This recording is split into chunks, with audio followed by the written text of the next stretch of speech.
Hey everybody, Railfan Man here. Layout update number 4. Gonna try to make this one a quick one.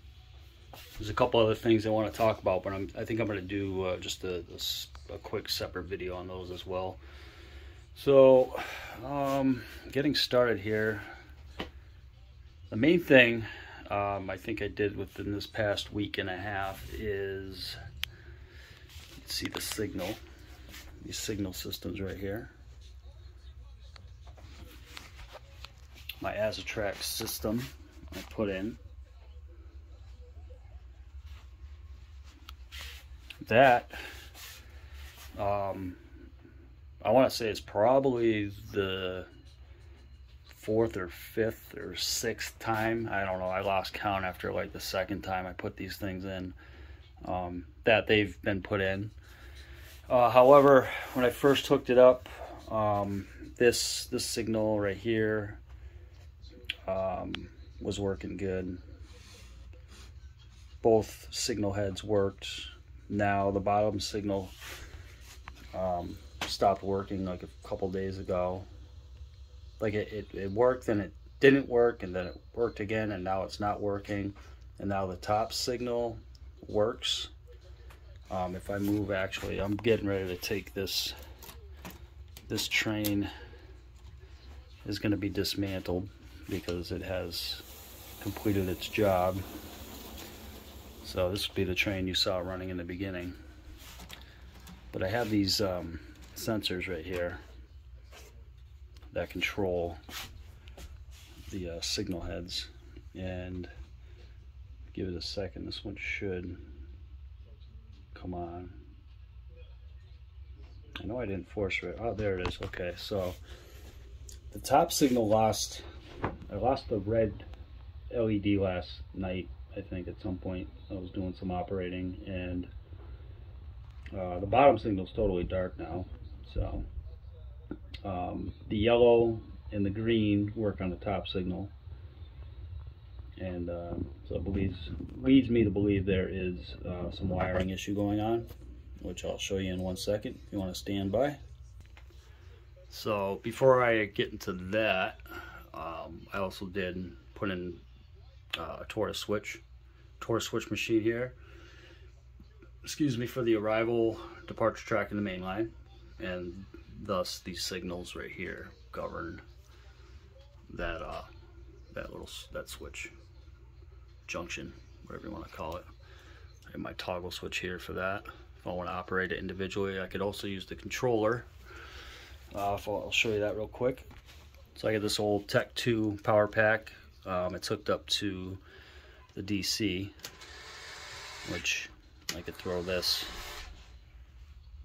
button there, and it throws the switch. Of course, it might help if I push the car back a little bit, which is nice. I have one other Tortoise to hook up, and I'll hook it up to the DC as suggested by the diagram on their instructions. And I'm pretty sure if I hook it up the same way I did with this one, they both can operate if I hit the direction button. However, you know, if I want to just operate them individually, I could just use the toggle switch, which more than likely I will be doing. So anyways, that's that. That's the Tortoise switch. Now to the Azatrac board.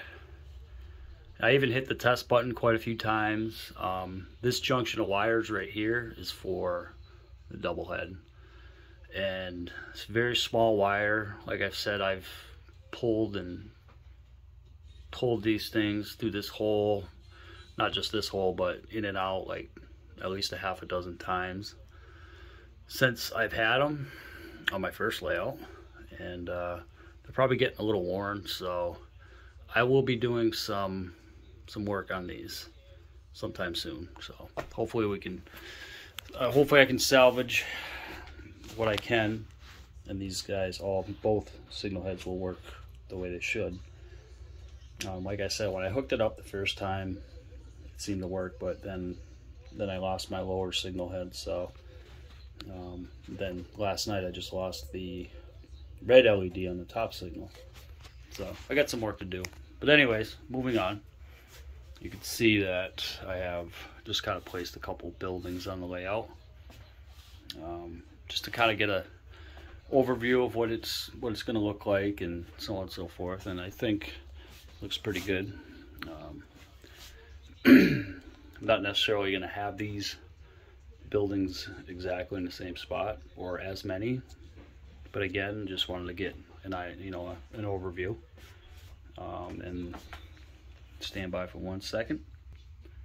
And another thing I've worked on, I threw in some ground throws, like as you can see right here, basically where I needed them. I have another one right here. I'm gonna have to redo this one though, because the switch, the end here is just too short. So I kind of super glued a matchstick to the end of it. It worked for a little bit, but then all of a sudden I just let go. So I'm gonna do what I did on one of my old layouts. I'm gonna take a paper clip and I'm going to fabricate something so this way I can utilize that ground throw. So that's that. I don't really need to worry too much about these guys, because if I'm doing switching, they're the Pico switches. So anything that's a Pico switch like this, I'm just leaving it be, because those are going to be manual anyways. And you can see here I threw another one there for the junkyard. There's one there, and I put another one right there for one of the engine track leads, or I should say this is for the diesel and sand diesel fuel and sanding track for the locomotives. And as you can see, I did put the track in. The rest of the tracks are all set. So, and a couple more ground throws. So yeah, that's pretty much about it. Nothing major. Probably been doing a lot more testing the track and operations than actually working on the layout. So and I did put the bridge here temporarily, I think. It's again to get an overview of what it's going to look like and so on and so forth. A couple more lights up temporarily, just until I get the second level up, at least on this layout. But we'll see. I'm just focusing on the first level at the moment. So yeah, that's pretty much it. I mean, nothing major. So anyways, stay tuned for layout update number 5. Hopefully next week I'll have some more work done. All right, everybody, take care. Thanks for stopping in. Appreciate all you guys. And a thank you to all my new subscribers. I hope everybody has a great rest of your weekend. Back to work tomorrow.